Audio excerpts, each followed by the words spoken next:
이런 말을 서로 복을 빌어주고 이렇게 하는데, 세배할 때 뭐라고 세배하나요? 네, 새해 복 많이 받으세요라고 그렇게 복을 받으며 세배를 받고, 또 세배하는 우리 자녀들에게 또 복을 비는 덕담을 나누기도 합니다. 우리 모두 다 복 받기를 좋아해요.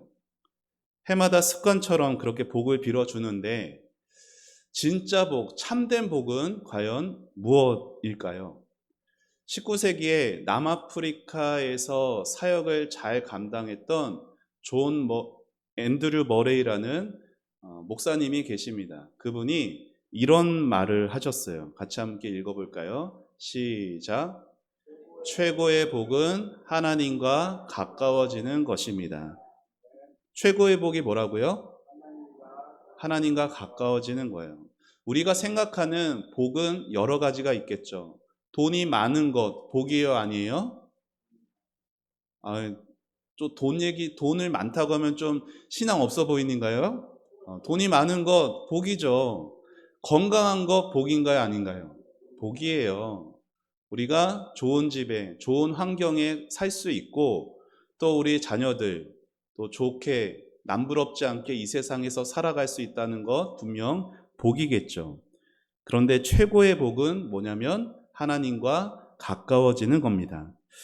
여러분, 하나님과 가까워진다라는 것이 무슨 의미일까요? 하나님은 눈에 안 보이시잖아요. 근데 눈에 안 보이시는 그 하나님, 손으로 만져지지 않는 그 하나님인데, 그런 하나님과 가까워진다라는 것이 어떤 의미일까요? 여러분, 한 집에서도 매일 밥을 같이 먹는 식구도 몸은 한 집에 있으니 가까이 있죠. 그러나 가깝다고 말하기 어려울 때도 있습니다. 한 집에 살면서도 말 한마디 없이 서로 없는 사람 취급하며 지내는 가족도 있을 수 있겠죠. 우리는 그들을 서로 가깝다라고 말하지 않아요. 결국 가깝다라는 말이 뭐냐? 마음과 마음이 서로 통하는 관계를 말하는 거예요. 하나님과 가까워진다라는 것은 하나님이 눈에 보이지 않으시지만 우리가 하나님의 마음을 알고, 그리고 그분에게 나의 마음을 나눌 수 있는 관계가 하나님과 가까워지는 것이죠. 이 자리에 계신 여러분, 자기 스스로를 돌아보세요. 나는 하나님과 가까운가? 여러분은 하나님과 가까우신가요? 네, 감사합니다. 그런데 사실 우리 중에는 저는 하나님과 가깝습니다라고 자신 있게 말할 수 있는 분이 사실 적을지도 모르겠어요. 우리는 하나님의 마음을 알기보다 내 마음이 언제나 늘 중요했고, 하나님의 뜻을 구하는 것보다 내 뜻이 언제나 앞선 삶을 많이 살아왔어요. 우리는 우리 자신이 하나님보다는 죄를 더 좋아하고 죄에 더 익숙하여 있다라는 걸 누구보다 잘 알아요. 그런데 하나님은 그러한 우리의 모든 죄의 허물들을 예수님의 보혈로 다 덮어 주셨습니다. 지난 주일에 제가 새 언약 안에 있는 약속이 있다라고 말씀드렸어요. 어떤 약속이에요? 죄를 용서해 주시는 약속. 그리고 그 죄를 얼마나 용서가 확실한지 죄를 어떻게 하신다고? 잊어버리신다라고 말씀을 드렸죠. 하나님이 우리 죄를 잊어버리실 수 있는 이유가 뭐라고 말씀드렸어요? 예수님이 십자가에서 다 어떻게 하셨기 때문에? 다 갚아주셨기 때문에. 내가 지금까지 지은 죄, 오늘도 짓는 죄, 앞으로 짓게 될 모든 죄를 하나님께서 예수님을 통해 다 갚아주셨기 때문에, 갚아줬기 때문에 하나님의 나의 죄를 잊어버리실 수 있는 것이고, 그래서 다시 그 죄에 들춰내지 않으신다라고 말씀을 드렸죠.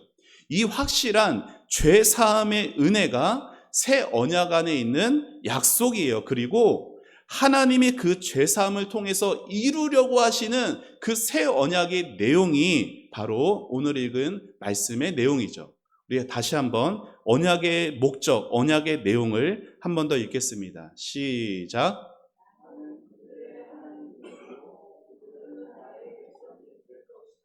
아멘. 이것이 성경 안에 있는 모든 약속 중에서 최고의 약속이에요. 최고의 약속이 뭐라고요? 하나님이 나의 하나님이 되시고 내가 그분의 백성이 되는 것이 성경 안에 있는 모든 약속 중에 최고의 약속인 거예요. 여러분, 이 세상에 몇 명이 살고 있는지 아세요? 제가 어렸을 때는 교과서에서 이 전 세계 인구가 60억이라고 배웠는데 제가 어제 네이버에 전 세계 인구 딱 치니까 80억 4,500만 명이라고 나오더라고요. 어마어마하게 많은 사람들이 세상에 살고 있어. 그런데 그 80억이 넘는 그 많은 사람들은 딱 세 부류의 사람으로 나눠져요. 첫 번째 사람들은 하나님 없는 사람이에요. 그들은 하나님을 생각하지 않아요. 하나님을 찾지도 않아요.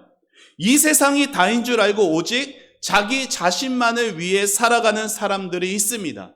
두 번째 부류의 사람들은 하나님을 들어서 하나님에 대해 알아요. 급할 때는 하나님도 찾아요. 그들의 신앙의 지식이 어느 정도 있습니다. 예배 교회에 가면은 사도신경도 말할 수가 있어요. 하지만 하나님의 마음에는 관심이 없고 그들에게 하나님은 그저 능력 많은 분 아니면 잘못하면 혼내는 분, 이 정도가 다예요. 그들이 아는 하나님은. 하나님에 대해 들어만 봤지 하나님과 가까워져 본 적은 없어요. 그리고 마지막 세 번째 부류는 하나님을 알아요. 하나님도 부릅니다. 그런데 그들이 알고 부르는 하나님이 어떤 하나님이냐면 나의 하나님이에요. 성경 안에만 있는 하나님이 아니라 다른 사람의 하나님이 아니라 살아계신 나의 하나님으로 하나님을 부르고 그 하나님과 가까워진 사람들이 있습니다. 이 세 부류의 사람들이 80억 4,500만 명 안에 다 있는 거예요. 이 세 부류 각각 첫 번째는 얼마, 두 번째는 얼마, 세 번째는 얼마 이렇게 각각 얼마씩인지는 정확히 우리는 모르지만 전 세계 모든 사람들이 다 이 세 부류 안에 있습니다. 이 자리에 계신 여러분 또한 그 세 부류 안에 있는 거예요. 여러분은 어느 부류에 속하십니까? 여러분, 우리가 첫 번째가 됐든 두 번째가 됐든 세 번째가 됐든 상관없이 우리 모두는 본래 어디에서부터 시작하는 걸까요? 첫 번째에서부터 시작하는 거예요. 저와 여러분은 모두 하나님 없이 살아왔던 사람들이에요. 죄악된 세상을 방황하며 살아왔어요. 천국과 지옥이 있는 줄도 모른 채 살아왔다고요. 고집스럽게 고집불통으로 자기 자신밖에 모르며 살아왔던 것이 우리들이에요. 그렇게 첫 번째 부류로 살다가 누군가의 손에 이끌려 교회에 오게 되었어요. 교회 생활을 하게 되었죠. 두 번째 부류가 된 거예요. 하나님에 대해 듣게 되었어요. 어느덧 교회 생활에도 익숙해지게 되옵니다. 성경에 대한 어느 정도 지식도 가지게 되었지만 하나님이 나의 하나님이 된 것은 아니고 여전히 교회 밖에만 나가면 내 중심적으로 살아가요. 그렇게 두 번째 부류로 하나님과 가깝지도 않고 그렇다고 하나님과 아예 먼 것도 아닌 애매한 어중간한 신앙으로 살다가 예수님을 인격적으로 경험하게 돼요. 이것이 두 번째와 세 번째의 차이점입니다. 십자가에서 죽으신 예수님이 바로 내 죄 때문에 죽으신 것이고 그 예수님이 나에게 너무나 필요한 예수님이라는 것을 알게 되는 거예요. 십자가에서 흘리신 예수님의 보혈이 정결한 나를 깨끗하게 하셨고 그 보혈이 나를 살리셨고 그 보혈로 하나님과의 막혀졌던 담이 다 허물어져서 이제는 하나님이 그냥 하나님이 아니라 나의 하나님으로 가까워질 수 있게 된 것입니다. 이것이 사도 바울이 에베소서에서 이렇게 말씀하고 있습니다. 우리 같이 쉬운 성경으로 준비했는데 함께 읽어보겠습니다. 시작.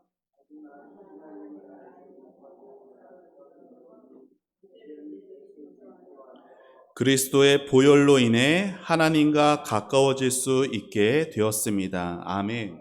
사랑하는 여러분, 예수님의 보혈 때문에 예수님 때문에 우리가 이제 하나님을 나의 하나님으로 믿을 수 있게 되었고 하나님과 가까워질 수 있게 된 거예요.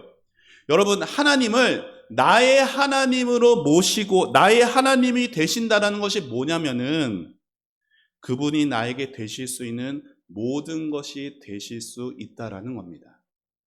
하나님이 나에게 되실 수 있는 모든 것이 되는 거예요. 예전에는 하나님은 나에게 그냥 힘세신 분 아니면 무서운 분이 다였어요. 그런데 예수님의 보혈로 죄의 담이 허물어진 후에 하나님이 나의 하나님이 되시니까 이제 하나님은 나의 사랑이 되시고 나의 소망이 되시는 거예요. 나의 하나님은 내가 힘들 때 나의 위로가 되시고, 나의 하나님은 내가 핍박받을 때 나의 방패가 되시고, 나의 하나님은 내가 격려가 필요할 때 나의 용기가 되시는 거예요. 나의 하나님은 나를 위해 하실 수 있는 모든 것을 해주시는 참 좋으신 나의 아바 아버지가 되어 주시는 것입니다. 이것이 하나님을 나의 하나님으로 믿으며 하나님과 가까워지는 복을 누리며 사는 삶입니다. 여러분, 우리 하나님은요, 정말 이것을 원하세요. 뭐를요? 여러분과 하나님이 가까워지는 것을 너무나 원하세요. 여러분, 나중에 예수님 다시 이 땅에 오실 거거든요.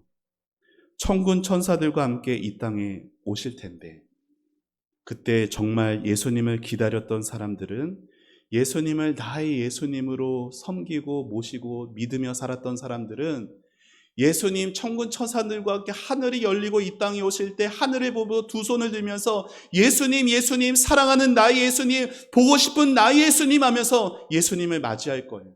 그러나 교회는 다니지만 하나님 없이 살던 사람들, 하나님과 멀어진 채 살던 사람들은 그날은 두려운 날이 될 겁니다. 쥐구멍이라도 숨고 싶은 날이 될 거예요. 여러분, 성경의 마지막 책인 요한계시록에는 예수님이 다시 오실 때 이런 일이 일어날 거다라고 얘기했습니다. 우리 계시록 21장에 있는 말씀 함께 읽어보겠습니다. 시작. 또 내가 들으니 보좌에서 큰 음성이 말하기를 보아라, 하나님의 장막이 사람들과 함께 있고 그분께서 그들과 함께 계실 것이다. 그들은 하나님의 백성이 되고 하나님께서는 친히 그들과 함께 계실 것이니 그들의 하나님이 되실 것이다. 아멘. 빨간색 글씨 뭐라고 써 있어요? 함께가 써 있어요. 여기 하나님의 장막이라고 하는 건 이스라엘 백성들이 광야에서 쳤던 성막을 말하는 거예요. 하나님께서 이스라엘을 애굽에서 구원해 내신 후 성막을 만들라고 하셨어요. 왜 성막을 만들라고 하셨냐면 내가 너희 중에 거하겠다 얘기하셨어요. 하나님이 이스라엘을 구원하신 이후 하나님이 이스라엘과 함께하기를 너무나 원하셨던 것이에요. 그렇게 시작된 하나님이 함께하고 싶은 마음은 마지막 날에 이르러서도 내가 너희와 함께하겠다라는 이 말씀 속에도 잘 나타나 있는 것이에요. 여러분은 혹시 2011년 9월 24일이 어떤 날인지를 아십니까? 2011년 9월 24일. 모르세요? 되게 중요한 날인데. 제가 결혼한 날입니다. 네. 아무도 관심이 없지만 저에게는 아주 중요한 날이에요. 여러분, 결혼식 날은 신랑과 신부가 이 세상 최고로 멋있고 예쁜 모습이죠. 남편이 기억하는 아내의 가장 아름다운 모습이 아마도 결혼식 날 예쁜 웨딩드레스를 입은 모습이 아닐까 생각되는데요. 신랑은 결혼식 때 신랑 입장하면은 신랑들이 어떻게 입장하죠? 막 어깨를 축 처져서 이렇게 쓰라린 표정을 하고 입장하나요? 아니에요. 세상을 다 가진 것처럼 어깨 쫙 펴고 당당하게 입장합니다. 그러면서 누구를 기다려요? 신부를 기다려요. 한 걸음 한 걸음 자기에게 다가오는 신부를 신랑은 어떤 눈빛으로 바라볼까요? 기쁨의 눈빛, 사랑의 눈빛으로 바라봅니다. 그런데 성경은 하나님께서 그렇게 우리를 대하신다라고 말씀하세요. 우리 이사야에 있는 말씀 같이 읽어보겠습니다. 시작.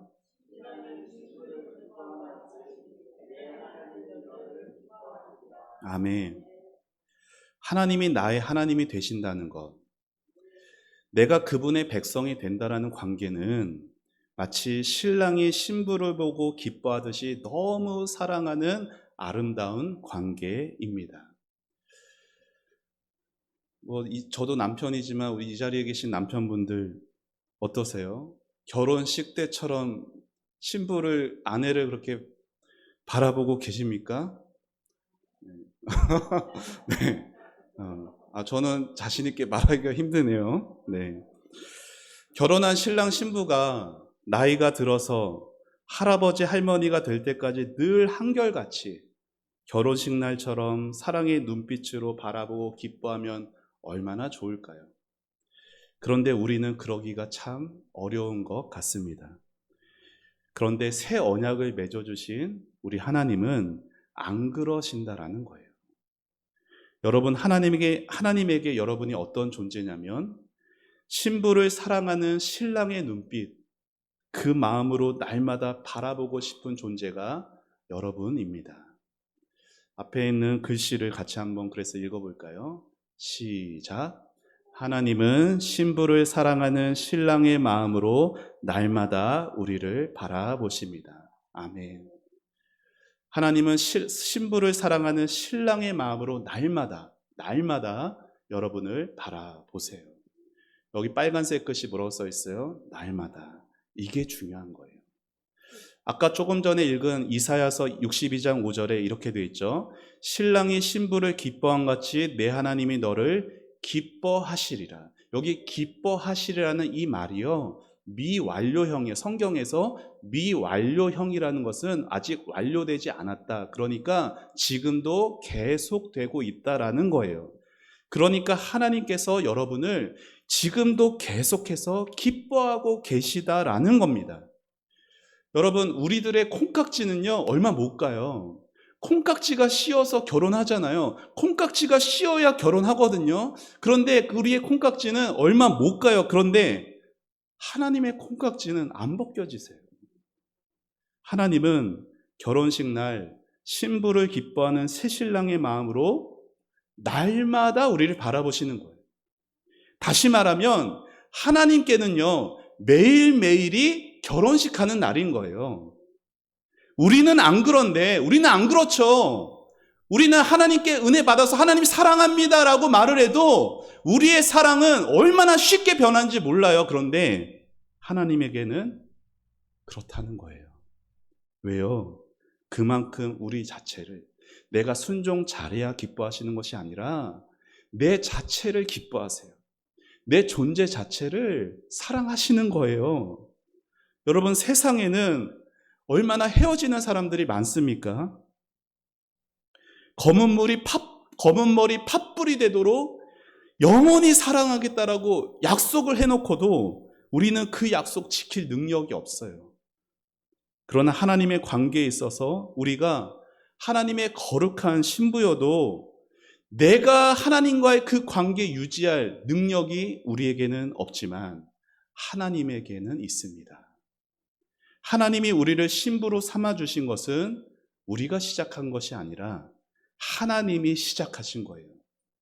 그래서 하나님이 결혼식 하는 신랑처럼 우리를 대하시기 위해 날마다 우리 안에 새로운 일들을 이루어 가십니다. 무슨 일들을 이루어 가시냐면 날마다 우리의 생각과 우리의 마음에 하나님의 마음을 들려주세요. 말씀으로 들려주시고 기도로 들려주시는 거예요. 내 힘으로 말씀 깨닫고 기도하는 것이 아니라 내 마음에 은혜가 채워지게 되어서 날마다 말씀 듣게 되고 기도의 자리에 무릎 꿇을 수 있게 하셔서 우리로 신랑이신 주님, 다시 우리 주님을 사랑하는 마음을 갖게 하시는 거라고요. 그렇게 하나님이 나의 하나님이 되면 나는 그분의 백성이 됩니다. 여러분, 하나님이 나의 하나님이 된다는 게 뭐라고 말씀드렸어요? 하나님이 나를 위해 되실 수 있는 모든 것이 되어주신다라고. 하나님이 나를 위해 모든 것을 해주시는 분이 나의 하나님이시다라고 말씀을 드렸고, 내가 하나님의 백성이 된다는 것이 뭐냐면은 마치 신부가 신랑을 사랑하고 존중하고 신랑의 말에 귀를 기울이는 것처럼 신부인 우리가 신랑이신 주님을 사랑하고 존중하고 주님의 말씀에 귀 기울여 순종하는 것이에요. 주님 모습 닮고 싶은 것이고 주님 주시는 것에 감사하고 만족하며 살아가는 것이죠. 신부는 신랑 대신 주님을 위해서 그렇게 살아갈 의지가 있고 마음이 있어요. 왜냐하면 하나님께서 그 마음에 그렇게 할 수 있도록 은혜를 주시기 때문이에요. 신부가 신랑을 위해 살아갈 의지와 마음이 있고 신랑이 신부의 마음에 그럴 수 있는 은혜를 주시는 것이 하나님이 나의 하나님이 되고 내가 그분의 백성이 된다라는 증거인 것입니다. 요즘에는 살다가 힘들면 헤어지는 일들이 많지만 하나님에게는 이혼이라는 단어 자체가 존재하지 않습니다. 때로 우리가 잘못해서 하나님과 멀어져도요, 하나님은 반드시 우리를 다시 찾아오세요. 내가 거부하고 거절하고 하나님께 등 돌려 척을 멀리로 도망가도 하나님은 거기까지 우리를 찾아오세요. 그래서 우리의 생각과 마음을 변화시키셔서 하나님의 거룩한 신부로 다시 회복시키고야 마시는, 우리를 끝까지 사랑하시고 포기하지 않으시는 참 좋으신 분이십니다. 그 하나님이 우리에게 이렇게 말씀하시는 거예요. 같이 한번 읽어볼까요? 시작.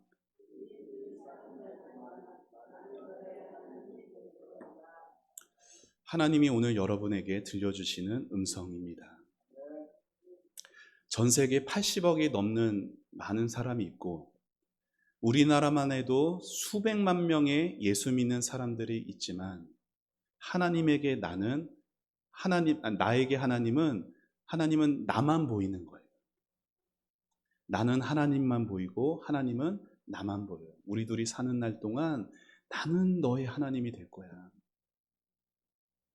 사랑하는 여러분, 하나님이 이렇게 여러분에게 말씀하시면 여러분은 뭐라고 반응하시겠습니까? 그러든지 말든지 그러시겠어요? 우리 둘이 사는 날 동안 나는 너희 하나님이 될 거야. 예, 주님. 저도 하나님의 거룩한 신부가 되고 싶어요. 주님, 저도 하나님과 우리 둘이 이 세상에 사는 날 동안 저 천국에 갈 때까지도 영원토록 저 하나님의 백성이 될래요. 저 하나님만 사랑하는 하나님의 거룩한 신부가 될래요. 이렇게 하나님의 음성에 사랑으로 반응한다는 것이 하나님과 가까워지는 것이고 하나님을 나의 하나님으로 섬기는 것입니다. 하나님의 말씀에 반응하여서 퉁명스럽게가 아니라 하나님께 사랑으로 반응할 수 있는 것이 하나님과 가까워지는 복을 누리는 삶이에요. 그래서 아침에 눈을 뜨실 때마다 이렇게 생각해 보세요. 아, 오늘 나의 하나님과 결혼하는 새날이다. 나는 오늘도 하나님과 결혼식한다. 하나님이 그렇게 나를 바라보고 계신다. 여러분, 결혼식 날에 어디 가야 돼요? 웨딩샵 가야죠. 뭐 찍어 발라야 되잖아요. 우리는 매일 아침마다 메이크업 하러 가지는 않죠. 우리는 매일 아침마다 웨딩드레스 입으러 가지는 않지만 아침에 일어나면은 다시 밥해야 되고 설거지 해야 되고 일하러 가야 되고 여전히 우리 삶의 근심 걱정이 여전히 생각날 수 있는 아침일지 모르지만 하나님께서 나의 모든 삶에도 나의 모든 연약함에도 나를 기뻐하고 계시고 나를 그렇게 보아주고 계신다라는 그런 하나님의 눈빛과 그런 하나님의 마음을 알아서 그 힘든 와중에서도 나를 사랑하시는 하나님의 음성 들으려고 성경을 펼치는 거예요. 나를 사랑하시는 하나님의 음성 들으려고 기도의 무릎을 꿇는 것입니다. 그렇게 살아가시는 여러분 되시기를 축복합니다. 하나님은 여러분을 기뻐하십니다. 잠잠히 기뻐하시고 말로 표현할 수 없듯이 여러분 존재 자체를 사랑하십니다. 그 하나님의 기쁨이 되는 여러분으로 하나님께 사랑으로 반응하며 하나님이 기뻐하시는 삶을 살아갈 수 있는 여러분과 우리 초원 공동체가 되길 예수님의 이름으로 축원합니다. 우리 같이 함께 찬양하고 기도하겠습니다.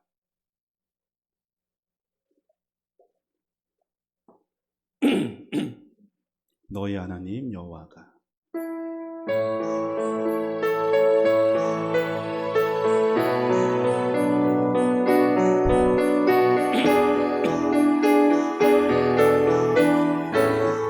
너희 하나님 여호와가 너의 하나님 여호와가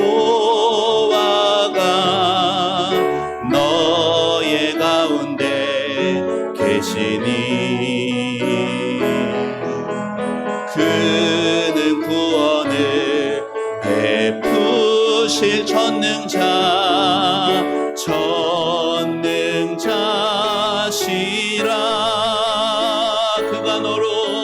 그가 너로 인하여 기쁨을 이기지 못하시며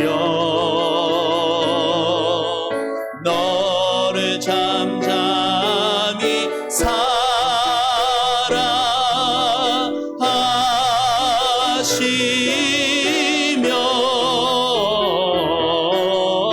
즐거이 부르며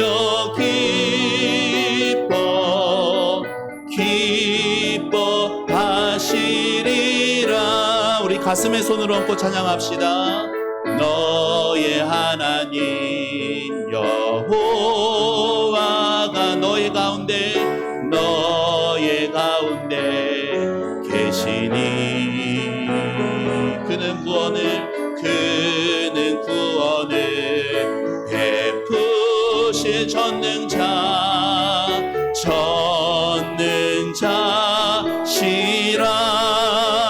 그가 너로 인하여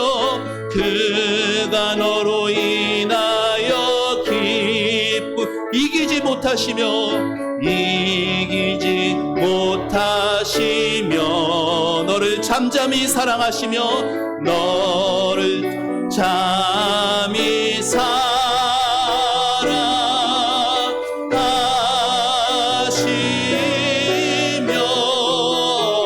즐거이 부르며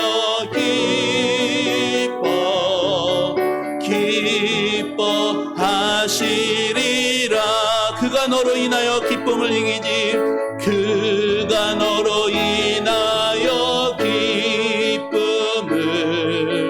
이기지 못하시며 너를 잠잠히 사랑하시며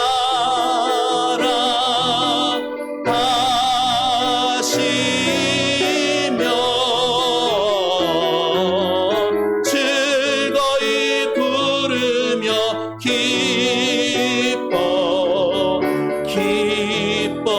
기뻐하시리. 즐거이 부르며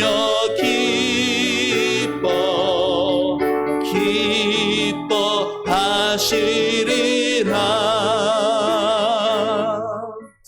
하나님, 우리 함께 말씀을 생각하며 기도하기를 원합니다. 하나님은 여러분을 기뻐하십니다. 얼마나 기뻐하시면 그 기쁨을 이기지 못하신다라고 성경에 말하고 있습니다. 신랑이 신부를 기뻐하는 것처럼 하나님이 신부인 여러분을 기뻐하십니다. 여러분의 존재 자체를 기뻐하십니다.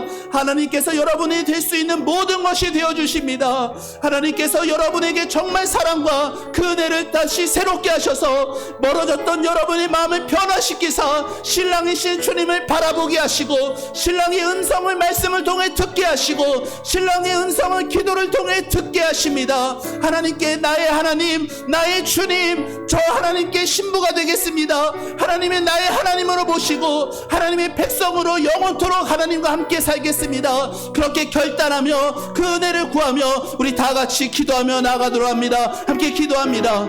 하나님 아버지 주님 감사합니다.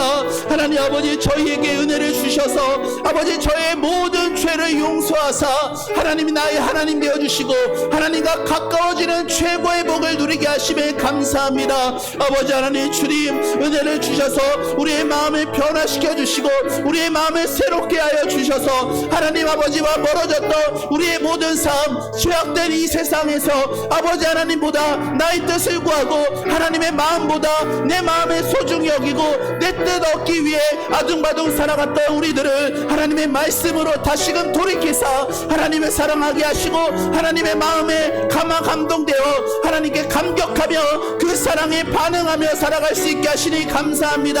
하나님 아버지 은혜를 주옵소서. 이 땅 살아갈 때 하나님을 나의 하나님으로 모시고 내가 하나님의 백성 되는 그러한 사랑의 관계를 회복할 수 있도록 은혜를 베풀어 주옵소서. 하나님 그것은 내가 시작한 것이 아니라 하나님이 시작하신 것입니다. 하나님이 나의 하나님 되어주시겠다고 하나님이 작정하신 것입니다. 하나님 그래서 오늘도 말씀을 통하여서 기도를 통하여서 우리 마음 가운데 다가와 주십니다. 나를 바라보라고, 나의 백성이 되달라고, 나의 신부야, 나의 어여쁜 자야, 나와 함께 가자, 나와 함께 살자 말씀하십니다. 하나님의 그 사랑의 부름에 반응할 수 있도록, 사랑으로 반응할 수 있도록 예 주님, 예 나의 하나님, 나의 신랑 되신 주님의 음성에 귀 기울이고 신랑이신 주님께 기쁨이 되고 싶은 그런 아버지 성도들이 될 수 있도록 하나님 축복하여 주시옵소서. 하나님 이 땅 살아갈 때 아버지 하나님 주여 주님과 멀어지는 하나님 그러한 삶, 아버지 이 땅의 복을 취하고 이 땅에 있는 것들만 위해 살아가는 자가 아니라 최고의 복인 하나님과 가까워지는 복을 누리며 살아갈 수 있도록 하나님 축복하여 주시옵소서. 은혜를 더하여 주시옵소서.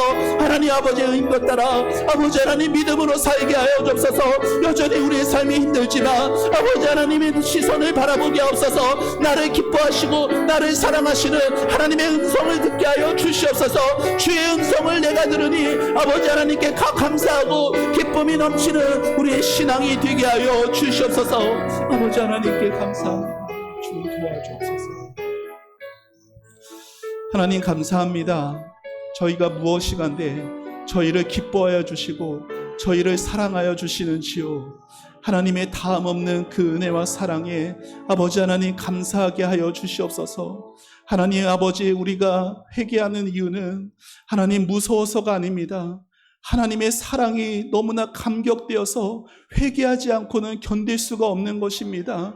아버지 하나님께 방해가 되는 이 죄가 내 안에 있는 것이 견디지 못하여서 회개하는 것입니다. 하나님 그렇게 우리 교회가 회개의 입술들이 터지게 하여 주시고 하나님과 가까워질 수 있는 복이 있는 교회가 되게 하여 주시옵소서. 하나님과 멀어졌다면 다시 회개할 수 있는 은혜를 주시오니 하나님 우리의 마음을 다시 하나님께 아뢰고 하나님의 마음을 말씀을 통해 기도를 통해서 그 음성 들어가며 아버지 신랑이신 나의 주님, 나를 여전히 기뻐하여 주시고 나와 오늘 결혼하는 것 같이 나를 사랑의 눈빛으로 바라봐 주시는 신랑이신 그 주님을 바라보게 하여 주옵소서. 내가 잘못했다고 해서 나를 버리시는 것이 아니라, 내가 하나님과 떨어졌다고 해서 나를 그렇게 아버지 저버리시는 것이 아니라, 나를 여전히 사랑의 눈빛으로 나에게 먼저 다가오사 나를 회복시켜 다시금 하나님의 거룩한 신부로 만들어내시는 하나님의 그 크신 은혜와 사랑 아버지 찬양하게 하시고 아버지 높이게 해주시고 그 사랑 우리 마음에 담고 살아갈 수 있도록 은혜를 베풀어 주시옵소서. 사랑하는 우리 성도님, 가정마다 각각의 상황들이 어렵습니다. 하나님 아버지 그 모든 상황을 아시는 주님께서 아버지 하나님 주여 그 모든 근심 걱정을 주님 손에 다 내려놓고 하나님을 바라보게 하여 주시옵소서. 하나님 기뻐하시고 사랑하시는 그 하나님의 음성을 들을 수 있도록 은혜를 베풀어 주시옵소서. 나의 하나님이 계시기에 부족한 것이 없습니다. 여호와가 나의 목자이시기에 아무것도 부족한 것이 없습니다. 하나님 우리 성도들의 믿음이 믿음이 귀한 하나님께 가까워지는 믿음들이 되게 하여 주시옵소서. 하나님께 모든 것 감사드리며 예수님의 이름으로 기도합니다. 아멘.